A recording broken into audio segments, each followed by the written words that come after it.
ਤੇ ਇਸ ਮੌਕੇ ਆਪਣੇ ਨਾਲ ਜੁੜ ਚੁੱਕੇ ਨੇ ਊੜਾ ਡੈਟ ਰਿਲੀਫ ਤੋਂ ਨਿਰਮਲ ਮਾਨ ਜੀ। ਨਿਰਮਲ ਮਾਨ ਜੀ, ਜੀ ਆਇਆਂ ਨੂੰ, ਸਵਾਗਤ ਹੈ। ਸਤਿ ਸ੍ਰੀ ਅਕਾਲ ਜੀ।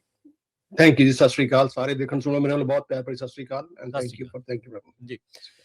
ਨਿਰਮਲ ਮਾਨ ਜੀ, ਇੱਕ ਸਭ ਤੋਂ ਪਹਿਲਾਂ ਜਿਹੜੀ ਗੱਲ ਕਰਦੇ ਆ ਇਨਫਲੇਸ਼ਨ ਨੂੰ, ਜਿਹੜਾ ਉਹ ਲੈ ਕੇ 90,000 ਤੋਂ ਵੱਧ ਜਿਹੜੀਆਂ ਜੌਬਸ ਆ ਉਹ ਘੱਟ ਹੋਈਆਂ। ਜਿਹੜੇ ਪਿਛਲੇ ਜਿਹੜਾ ਰਿਪੋਰਟ ਆ ਹੁਣੇ ਲੇਟੈਸਟ ਜਿਹੜੀ ਆਈ ਆ BLS ਦੀ, ਉਹਦੇ ਜਿਹੜਾ ਉਹ ਮੁਤਾਬਕ। ਸੋ ਇਹ ਕੀ ਸਭ ਤੋਂ ਪਹਿਲਾਂ ਤਾਂ ਇਕੋਨਮੀ ਨੂੰ ਲੈ ਕੇ ਕੀ ਆਪਾਂ ਨੂੰ ਇਹ ਚੀਜ਼ ਜਿਹੜੀ ਉਹ ਦਰਸਾ ਰਿਹਾ ਹੈਗਾ? ਵੈਲ ਦੇਖੋ, ਇੱਕ ਤਾਂ 90 ਜਿਹੜੀ ਜੌਬਸ ਜਿਹੜੀਆਂ ਨੇ ਉਹ ਘੱਟ ਹੋਈਆਂ ਨੇ, ਪਲੱਸ ਇਨਫਲੇਸ਼ਨ ਜਿਹੜੀ ਆ ਉਹਦਾ ਹੁਣ ਕੋਈ ਦੋ ਰਾਏ ਨਹੀਂ ਕਿ ਚਾਰੇ ਪਾਸੇ ਵੱਧਦੀ ਪਈ ਆ। ਚਾਹੇ ਆਪਾਂ ਕਰੂਡ ਆਇਲ ਦੀ ਪ੍ਰਾਈਸਿਸ ਗੱਲ ਕਰ ਲਈਏ, ਓਵਰਆਲ ਜਿਹੜਾ ਇਸ ਟਾਈਮ ਜੇ ਗੈਸ ਸਟੇਸ਼ਨ ਤੇ ਜਾਓ ਤੇ ਤਕਰੀਬਨ $1.5 ਦਾ ਫਰਕ ਹੈ ਥਰੂ ਆਊਟ ਦਾ ਕੰਟਰੀ ਜੇ ਆਪਾਂ ਗੱਲ ਕਰੀਏ ਤਾਂ।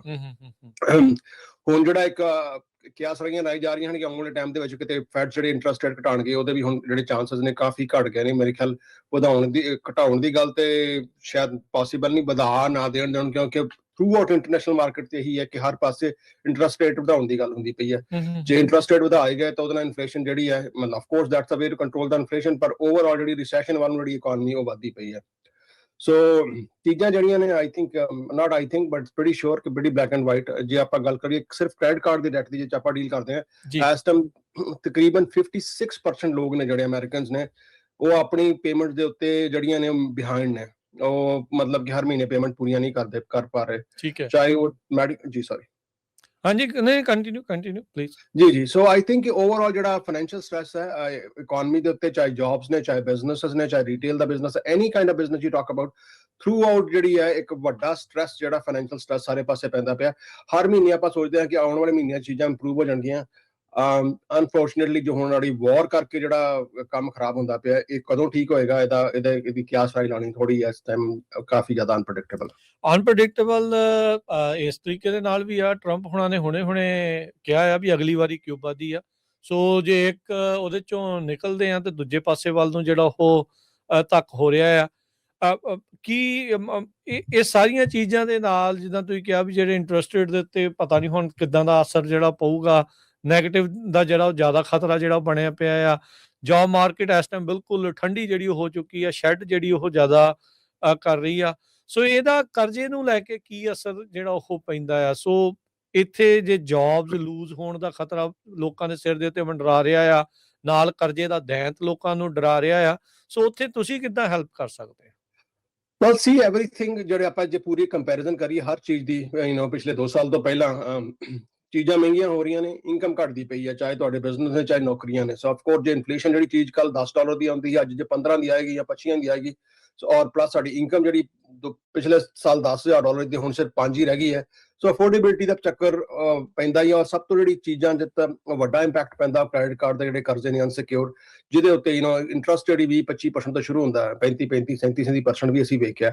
ਸੋ ਕਹਿਣ ਦਾ ਭਾਵ ਇਹ ਹੈ ਕਿ ਇਹਦੇ ਨਾਲ ਜਿਹੜਾ ਓਵਰਆਲ ਡੈਟ ਹੈ, ਜਿਹੜਾ ਇਕੋਨਮੀ ਦੇ ਉੱਤੇ ਜਿਹੜਾ ਲੋਕਾਂ ਦਾ ਡੈਟ ਹੈ ਉਹ ਵਧੇਗਾ। ਔਰ ਉਹਦੇ ਨਾਲ ਜਿਹੜਾ ਤੁਹਾਡੀ ਹਾਊਸ ਹੋਲਡ ਜਿਹੜਾ ਟੋਟਲ ਉਹਦੇ ਨਾਲ ਇਫੈਕਟ ਹੁੰਦਾ।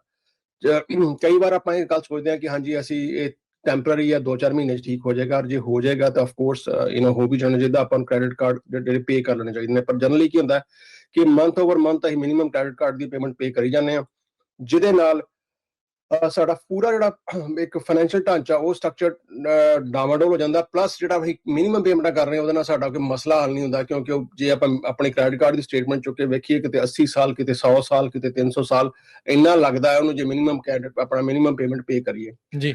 ਸੋ ਆਈ ਥਿੰਕ ਕਿ ਉਹ ਜਿਹੜਾ ਤੁਹਾਡਾ ਕਰਜ਼ੇ ਦਾ ਦੈਂਤ ਦਾ ਜਿਹੜਾ ਤੁਹਾਡਾ ਬਾਕੀ ਸਾਰਾ ਫਾਈਨੈਂਸ਼ੀਅਲ ਸਟਰਕਚਰ ਖਰਾਬ ਕਰਦਾ ਪਿਆ, ਉਹਨੂੰ ਆਪਾਂ ਜਿਹੜਾ ਇਹਨੂੰ ਕਹਿੰਦੇ ਨੇ good money going after bad, ਉਹਨੂੰ ਆਪਾਂ ਰੋਕ ਸਕਦੇ ਹਾਂ। ਔਰ ਤੁਹਾਡਾ ਅੱਧੇ ਤੋਂ ਵੱਧ ਮਾੜਾ ਕਰਜ਼ਾ ਮਾਫ ਕਰਵਾ ਦੇਣੇ। ਔਰ ਜਦੋਂ ਇਹ ਕਹਿੰਦੇ ਕਿ ਸਾਰਾ ਕੁਝ ਤੁਹਾਡੀਆਂ late payments, fees, financial charges, attorney fees ਸਾਰਾ ਕੁਝ ਪਾ ਕੇ ਯੂ ਕੈਨ ਸਟਿਲ ਸੇਵ ਅੱਧੇ ਤੋਂ ਵੱਧ। ਔਰ ਪਲੱਸ ਜਿਹੜਾ ਸਾਡਾ ਸਟਰਕਚਰ ਇਹ ਹੈ ਕਿ ਜਿਹੜਾ ਪੂਰਾ ਡੈਟ ਰਿਲੀਫ ਹੈ, ਇੱਕ ਵੀ ਪੈਸਾ ਨਹੀਂ ਚਾਰਜ ਕਰਦਾ ਜਿੰਨਾ ਚਿਰ ਤੁਹਾਡਾ ਕਰਜ਼ਾ ਜਿਹੜਾ ਉਹ ਮਾਫ ਨਹੀਂ ਹੋ ਜਾਂਦਾ। ਸੋ ਆਈ ਥਿੰਕ ਕਿ ਚੀਜ਼ਾਂ ਸਿਚੁਏਸ਼ਨ ਖਰਾਬ ਨੇ, ਚਾਹੇ ਉਹ ਆਰਗੇਨਾਈਜੇਸ਼ਨਸ ਹੋਣ ਜਾਂ ਉਹ ਵੱਡੇ ਪ੍ਰੈਜ਼ੀਡੈਂਟਸ ਹੋਣ। ਜਦੋਂ ਲੋੜ ਪੈਂਦੀ ਹੈ they get the help and they use the system to their advantage. Unfortunately ਮੈਂ ਨਹੀਂ ਕਹਿੰਦਾ, ਕਿਸੇ ਨੂੰ ਪ੍ਰਮੋਟ ਕਰਦਾ ਕਿ ਹਾਂ ਵੀ ਤੁਸੀਂ ਸਿਸਟਮ ਨੂੰ ਚੀਟ ਕਰੋ ਜਾਂ ਪੈਸੇ ਕੱਢ ਕੇ ਤੇ ਫਿਰ ਸੈਟਲ ਕਰਾਓ। ਪਰ ਇਹ you are if genuinely in financial stress ਔਰ ਤੁਹਾਨੂੰ ਲੱਗਦਾ ਹੈ ਕਿ ਅਸੀਂ ਮਿਨੀਮਮ ਪੇਮੈਂਟ ਨਹੀਂ ਪੇ ਕਰ ਸਕਦੇ, so it's uh unfortunate but it's good time because ਹਰ ਪਾਸੇ ਜਿਹੜੀ ਫਾਈਨੈਂਸ਼ੀਅਲੀ ਮੰਦੀ ਚੱਲਦੀ ਪਈ ਹੈ।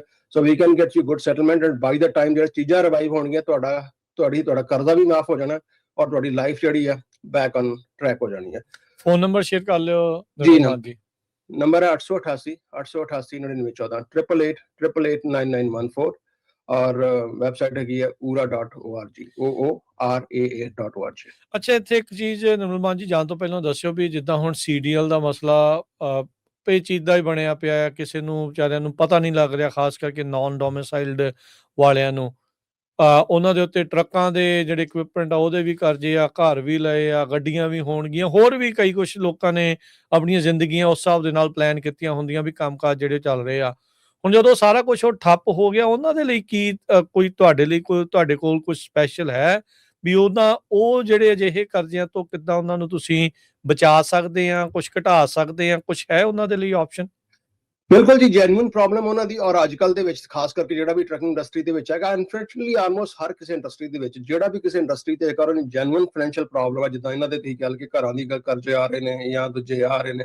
ਸੋ ਘਰਾਂ ਦੇ ਕਰਜ਼ੇ ਜਿਹੜੇ ਨੇ ਉਹ ਥੋੜੇ ਟ੍ਰਿਕੀ ਨੇ and that can also be done, but primarily ਜਿਹੜਾ ਤੁਹਾਡਾ ਕਰਜ਼ਾ ਚਾਹੇ ਕੋਈ ਤੁਹਾਡਾ ਇਕਵਿਪਮੈਂਟ ਹੈ, ਜੇ ਤੁਸੀਂ ਬੈਂਕਰਪਸੀ ਫਾਈਲ ਕਰਨ ਤੋਂ ਮੈਂ ਅਵੋਇਡ ਕਰਨਾ, ਕਿਉਂਕਿ ਚੱਕਰ ਇਹ ਹੈ ਕਿ ਬੈਂਕਰਪਸੀ ਤੁਸੀਂ ਫਾਈਲ ਕਰ ਦਿੰਦੇ ਹੋ ਔਰ ਮੈਜੋਰਿਟੀ ਜੇ ਚੱਕਰ ਕੀ ਹੁੰਦਾ ਕਿ ਬੜੇ ਇਹਦੇ ਕੈਂਡੀਡੇਟ ਹੁੰਦੇ ਨੇ ਜਿਹੜੇ ਬੈਂਕਰਪਸੀ ਫਾਈਲ ਕਰਨਾ ਚਾਹੁੰਦੇ ਨੇ। ਪ੍ਰੋਬਲਮ ਇਹ ਹੁੰਦੀ ਹੈ ਕਿ ਬੈਂਕਰਪਸੀ ਫਾਈਲ ਕਰਨ ਵਾਸਤੇ ਚੈਪਟਰ 7 ਤੁਹਾਨੂੰ ਸਾਰਾ ਕੁਝ ਆਪਣਾ ਵੇਚਣਾ ਪੈਂਦਾ, ਲਿਕੁਇਡੇਟ ਕਰਨਾ ਪੈਂਦਾ।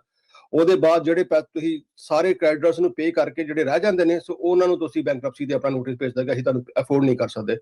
ਪਰ ਇਹ ਜੈਨੂਇਨਲੀ 9 ਆਊਟ ਆਫ 10 ਜਿਹੜੇ ਵੀ ਅੱਜ ਟਰੱਕਿੰਗ ਇੰਡਸਟਰੀ 'ਚ ਹੈਗੇ ਨੇ, ਉਹਨਾਂ ਵਾਸਤੇ ਬੈਂਕਰਪਸੀ ਫਾਈਲ ਕਰਨੀ ਆਲਮੋਸਟ ਇੰਪੋਸੀਬਲ ਹੋਈ ਪਈ ਹੈ।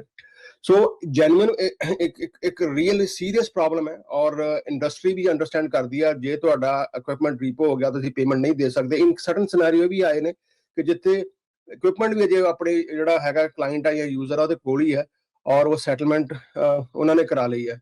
ਸੋ ਜੇ ਤੁਹਾਨੂੰ ਪ੍ਰੋਬਲਮ ਹੈਗੀ ਹੈ ਔਰ ਤੁਸੀਂ ਪੇਮੈਂਟ ਨਹੀਂ ਅਫੋਰਡ ਕਰ ਸਕਦੇ, ਸੋ ਉਹਦੇ ਵਾਸਤੇ ਹੀ ਸੋਲੂਸ਼ਨ ਨੇ ਜਿਹਦੇ ਵਿੱਚ ਅਸੀਂ ਕਹਿੰਦੇ ਹਾਂ ਕਿ ਹਮੇਸ਼ਾ ਤੁਹਾਡੇ ਅੱਧੇ ਤੋਂ ਵੱਧ ਪੈਸੇ ਜਿਹੜੇ ਆ ਮਾਫ ਕਰਾ ਸਕਦੇ ਹਾਂ, ਭਾਵੇਂ ਤੁਹਾਡੇ ਇਕਵਿਪਮੈਂਟ ਨੇ ਜਿਹੜੇ ਤੁਸੀਂ ਫਾਈਨੈਂਸ ਕਰਾਏ ਨੇ ਜਾਂ ਤੁਹਾਡਾ ਕੋਈ ਵੀ ਅਨਸਿਕਿਉਰਡ ਡੈਟ ਹੈਗਾ। ਸੋ ਇਹਦੇ ਬਾਰੇ ਜ਼ਿਆਦਾ ਜਾਣਕਾਰੀ ਤੁਸੀਂ ਕਾਲ ਕਰ ਲਓ। We are working in this industry almost 2 ਦਹਾਕਿਆਂ ਤੋਂ। ਨੰਬਰ ਹੈ ਸਾਡਾ 888 888 9914।